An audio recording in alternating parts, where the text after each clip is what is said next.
तो आज हम लोग करने वाले हैं chapter 5 of Indian contract act. और चैप्टर 5 किस चीज का है? चैप्टर 5 है breach of contract and it's remedy. अब तक हमने टोटल जो है 4 यूनिट्स कर ली है। अगर आपको वो 4 यूनिट्स की वीडियो देखनी हो तो आप प्लेलिस्ट से जाके देख सकते हो। तो आज हम करेंगे ब्रीच ऑफ कॉन्ट्रैक्ट। ये छोटा सा चैप्टर है, एक क्लास में खत्म हो जाएगा।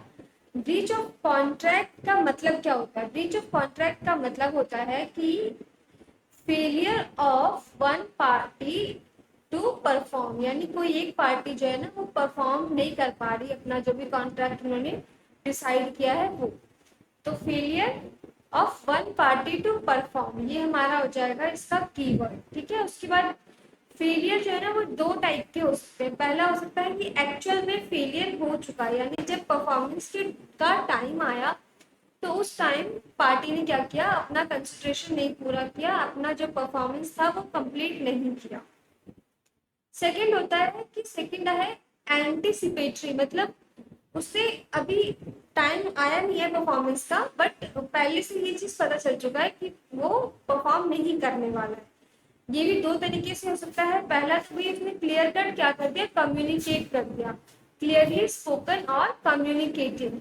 और सेकंड हो सकता है by conduct of an act, यानी कुछ ऐसा एक्टिविटी करिए उसने जिससे ये चीज वेरी मच क्लियर है कि अब वो ये चीज जो मतलब ब्रीच ब्रीच होने वाला है, बेसिकली वो परफॉर्म नहीं करने वाला है।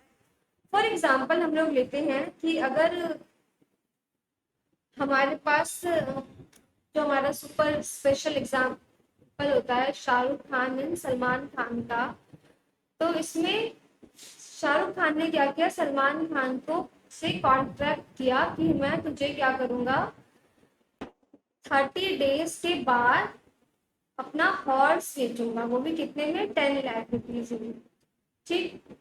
अब शाहरुख खान ने क्या किया, ऑन द 15th डे ये हॉर्स बेच दिया। किसको? शाहरुख खान ने किसको बेचेगा, आमिर खान को बेचेगा, आमिर खान को बेच दिया। अब सलमान खान क्या वेट करेगा कि 30 डेज हो जाएंगे उसके बाद में जाके उसको बोलूंगा? उसको क्लियर कट दिख रहा है ना, यानी यहाँ पे पहली बात तो क्योंकि उस 15 डेज ये चीज हो चुकी है, तो ये एक्चुअल में परफॉर्मेंस के टाइम पे पता नहीं चला, एंटीसिपेटरी ब्रीच हो चुका है। क्या कौन सा ब्रीच हो चुका है? Anticipatory breach. And second anticipatory breach हो चुका है। एंड सेकेंड थिंग, ये कौन सा वाला है, क्लियर कट कम्युनिकेटेड है या फिर बाय एक्ट है? ये है बाय एंड एक्ट। एक्ट के द्वारा उसने इसको बोला नहीं अभी तक कि मैं तुझे नहीं बेच रहा, मैं किसी और को बेचूंगा। उसने जो है क्या किया, उसने ऑलरेडी किसी और को बेच दिया। तो ये हो गया बाय एंड एक्ट। अब इसका इफेक्ट क्या हो सकता है? इसके 2 तरीके के इफेक्ट हो सकते हैं। पहला इफेक्ट तो ये हो सकता है कि एज्यूम कर लो कि जो कॉन्ट्रैक्ट है वो हमारा खत्म हो चुका है, जैसा कि सलमान खान ने किया। उसने एज्यूम कर लिया कि भाई 15 डेज बाद ही अगर उसने किसी और को बेच दिया तो कॉन्ट्रैक्ट हमारा कैंसिल हो चुका है, कॉन्ट्रैक्ट क्या हो चुका है, रिसाइन हो चुका है। सेकेंड हो सकता है कि वो वेट करे for the period to complete, वो वेट करे 15 डेज के लिए, और फिर एग्जैक्ट 30 डेज बाद मतलब उसको ये कंफर्म हो जाए कि हाँ उसने एक्चुअल में वो चीज किसी और को बेच दी है। तो इसके 2 स्टेप हो सकते हैं, एज्यूम, रिसाइन, एंड दूसरा wait for period to over. और जहां पे वो एज्यूम कर लेगा रिसाइन, वहां पे क्या करेगा, वो सू करेगा उसको फॉर डैमेज, कि मुझे जो नुकसान हुआ है ना उसकी भरपाई कर। ठीक है। तो यही सारा हमारे स्टोरी में लिखा हुआ है। एक्चुअल ब्रीच होता है तो अब देखो एक्चुअल ब्रीच के टाइम पे भी ना 2 चीजें हैं। Actual breach of the contract, यानी जो हो रहा है वो टाइम पीरियड खत्म होने के बाद वाला ब्रीच है। और इस टाइम क्या होगा, at the time when performance of contract is due. ये 2 हो गया। एक्चुअल ब्रीच में भी कमिटेड बाय 2 वेज, यानी at the time when performance of contract is due, यानी आफ्टर, हमारे केस में क्या हो जाएगा, 30 डेज के बाद हो जाएगा। सेकेंड हो सकता है during the performance of contract, यानी जब वो परफॉर्मेंस हो रही है उस टाइम। इसका एग्जांपल हो सकता है कि हाफ, मतलब उसने क्या किया, परफॉर्म किया, और हाफ परफॉर्म नहीं करने वाला है। Actual breach of contract also occurs when, during the performance of contract, one party fails or refuses to perform his obligation by expressed or implied. दोनों तरीके हो सकते हैं, या तो क्लियर कट कम्युनिकेट कर दो या फिर ऐसा कुछ एक्ट कर दो जिससे सामने वाले को खुद ही समझ आ जाए। अब रेमेडीज क्या क्या होती है, देखो रेमेडीज होती है, पहले तो आप डैमेज के लिए उसको क्लेम करो कि भैया कोर्ट लेके जाओ कि मुझे डैमेज दो। दूसरा हो सकता है कॉन्ट्रैक्ट कैंसिल करा है भाई, तो अपने घर मैं अपने घर। तीसरा हो सकता है कुछ स्पेसिफिक परफॉर्मेंस मांगने, स्पेसिफिक परफॉर्मेंस। जैसे कि हमारे एग्जाम्पल में अगर सलमान खान उसको बोले कि तू मुझे सेम ऐसे ही कलर का ऐसा ही घोड़ा लाकर दे, तो यहाँ पे क्या हो जाएगा, एक स्पेसिफिक परफॉर्मेंस हो जाएगी। फोर्थ हो गया सूट फॉर इंजेक्शन, यानी ये कह रहा है कि कोर्ट के पास जाओ और कोर्ट से ऑर्डर लेके आओ। कोर्ट अगर ऑर्डर देगा तो फिर मतलब कोर्ट का बेसिकली कोर्ट को इंटरफेयर करवा दो बीच में, कोर्ट से ऑर्डर पास करवा। एंड लास्ट हो गया suit for quantum merit, suit for quantum quantum merit.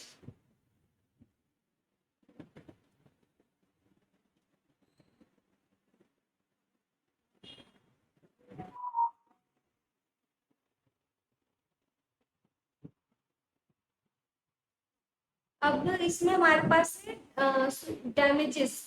मतलब सबसे पहले हमने देख लिया कि ब्रीच कितने टाइप का हो सकता है, ब्रीच इम्प्लाइड भी हो सकता है, ब्रीच जो है वो एक्सप्रेस भी हो सकता है, क्लियर कट कम्युनिकेटेड भी हो। उसके बाद ब्रीच कब कब हो सकता है, ड्यूरिंग परफॉर्मेंस भी हो सकता है, आफ्टर आफ्टर तो नहीं होगा, ड्यूरिंग परफॉर्मेंस हो सकता है, at the time of performance, और या फिर पहले हो सकता है। अब हम देखेंगे कि डैमेजेस के लिए हम लोग क्या क्या कर सकते हैं, डैमेजेस कैसे क्लेम होते हैं। सूट पर डैमेज जब अगर हम पास कर रहे हैं या फिर हम लोग क्लेम करना चाह रहे हैं कि हमें डैमेज की भरपाई हो, तो उसमें हमारे पास क्या क्या टॉपिक्स है, उसमें हमारे पास कितने टाइप्स के हम लोग डैमेज की डिमांड कर सकते हैं। तो सबसे पहला है जनरल या फिर ऑर्डिनरी। इसमें क्या होगा कि जो भी आपका डायरेक्ट कॉस्ट इन्वॉल्व हुआ है ना, आप वो मांग लोगे पार्टी से। इसका एग्जाम्पल है, इसका जो केस स्टडी है वो देख लो यहाँ पे। इसका केस स्टडी है हेडली वर्सेस बैरिक्सडेल। हेडली वर्सेस बैरिक्सडेल में क्या हुआ था, हेडली वर्सेस बैरिक्सडेल में the crankstaff of P's flour mill has broken. He gave it to D on a common carrier who promised to deliver it to be in 2 days, where the new shaft was to be made. तो क्या हुआ, एक machine थी वो damage हो गई, and उसने क्या किया, कैरियर वाले को दे दिया कि भैया इसको जो है ना डिलीवरी पहुंचा दो, ताकि वहां पे इसकी क्या हो सके, रिपेयर हो सके। The mill stop working. अब मिल क्योंकि मशीन ही खराब हो चुकी है तो वहाँ पे काम बंद हो गया। They delayed the delivery of crankshaft so the mill remained idle for another 5 days। तो डिलीवरी वाले ने क्या किया, इसने डिले किया, इसने डिले कर दिया फॉर 5 days। तो 5 days तक क्या हुआ, नो प्रोडक्शन, कोई प्रोडक्शन नहीं हो पाया मशीन के बिना। and P received the repaired machine after 7 days later than he would otherwise receive.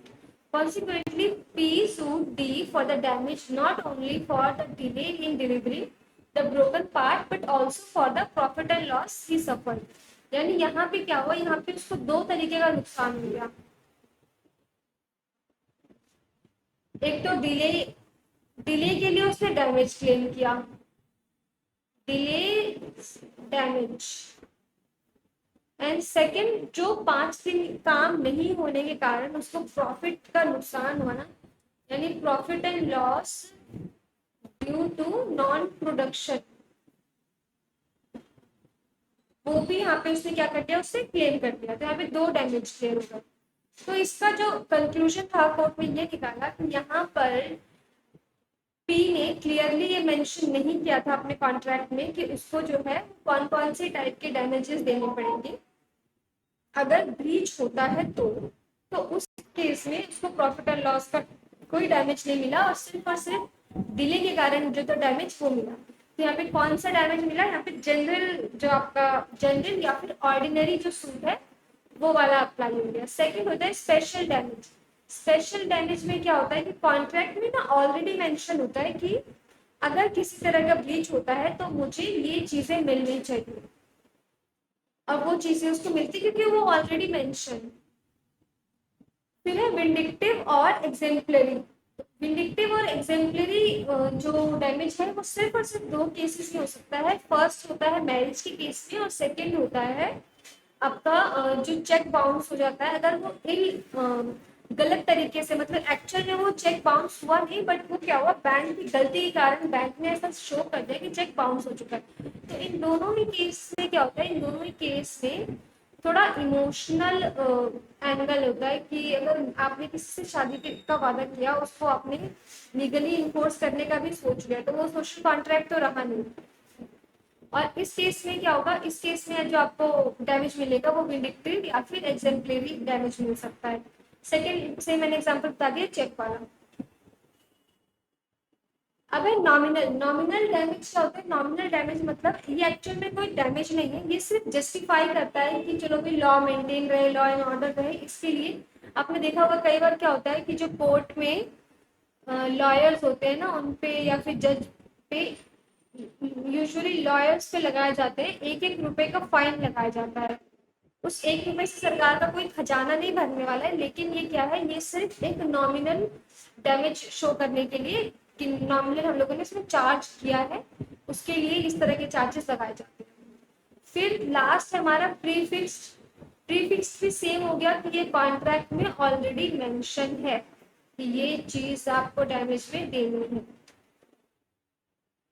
ये हो गया हमारे पास टाइप्स ऑफ डैमेज। अब है हमारे पास लास्ट छोटा सा टॉपिक है, ये है पेनल्टी एंड लिक्विडेटेड डैमेजेस।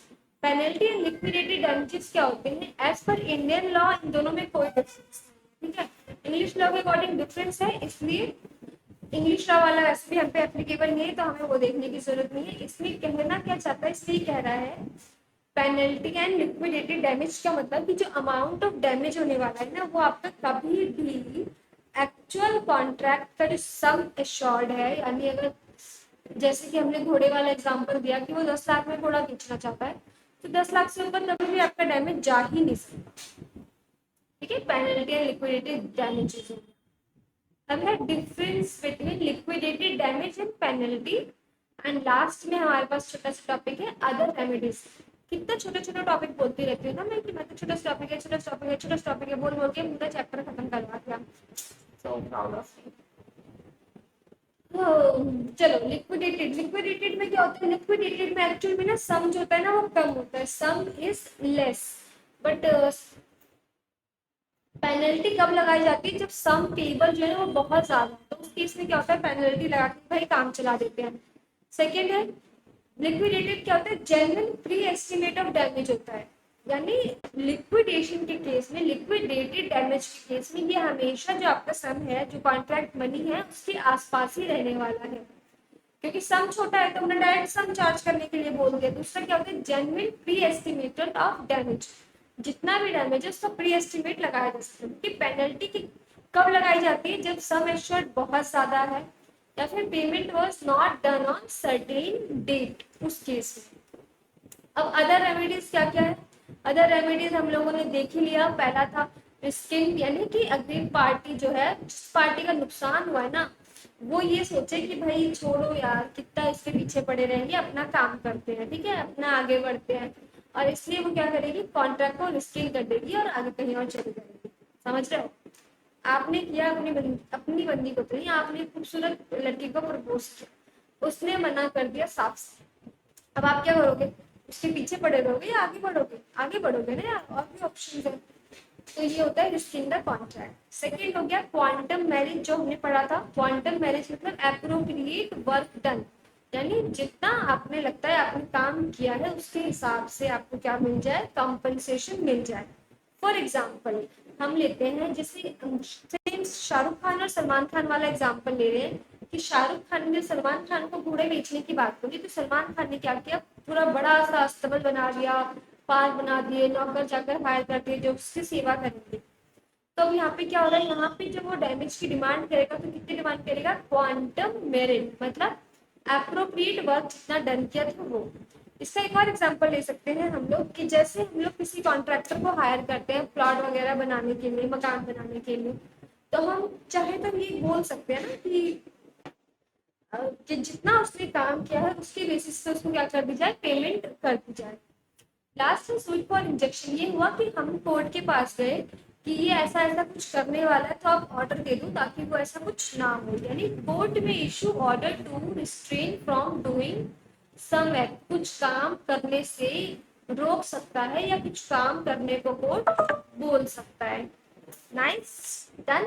तो हमारा चैप्टर हो गया खत्म। छोटा सा नन्ना सा चैप्टर था यार, फटाफट फटाफट रिवाइज कर लेते हैं। क्यों हो जाएगा रिवाइज? सबसे पहले हम लोगों ने देखा कि कॉन्ट्रैक्ट जो है वो ब्रीच ऑफ कॉन्ट्रैक्ट दो तरीके के हो सकते हैं, एक तो एक्चुअल हो सकता है, एक एंटिसिपेटरी हो सकता है। जो एंटिसिपेटरी होगा बेसिकली जो एक्चुअल होगा तो हो ही गया, बट जो एंटिसिपेटरी है ना वो क्लियरली स्पोकन भी हो सकता है और at the time of contract भी उसमें इम्प्लाइड हो सकता है, कुछ एक्ट के द्वारा हो सकता है। जैसे कि हमने देखा था सलमान खान को शाहरुख खान ने घोड़ा ना बेच दिया के किसी और को बेच दिया, तो वहां पे क्या हुआ, उससे कॉन्ट्रैक्ट की उसने कोई बात नहीं करी लेकिन कहीं और एक्ट कुछ ना कुछ कर दिया। ठीक है, तो क्लियरली स्पोकन हो गया, by conduct of an act हो गया।